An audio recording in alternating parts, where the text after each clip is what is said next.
মামার বাড়িতে আবারও একটা সকাল। গুড মর্নিং সবাইকে। ঘুম থেকে উঠে প্রথমেই আমি স্নান করে নিয়েছি, তারপর দিদার পুজোর জন্য এই যে ফুল তুলে দিচ্ছি।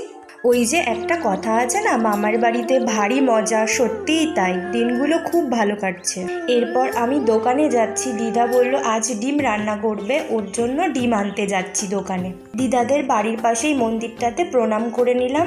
আর দিদাদের বাড়ি থেকে দোকানটা অনেকটাই দূরে। এই যে আমি চলে এসেছি, এবার দোকান থেকে নিয়ে নেব সমস্ত কিছু যা যা দরকার। আর নিজের জন্যও একটু খাবার নিয়েছি। আমার দোকান থেকে সমস্ত কিছু নেওয়া হয়ে গেছে। এবার আমি রাস্তা দিয়ে বাড়ি যাচ্ছি।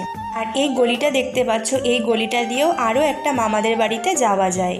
আর দেখো দিদা আমার জন্য রাস্তায় দাঁড়িয়ে রয়েছে। এবার আমি বাড়িতে চলে এসেছি। আর দোকান থেকে আমি নিয়ে এসেছি অরিও বিস্কুট, চানাচুর, ছোলা ভাজা আর ডিম। আর খুব খিদে পেয়ে গেছিলো, ওর জন্য মুড়ি নিয়ে নিয়েছি। দিদাকে বললাম সকালে আর ভাত খাবো না।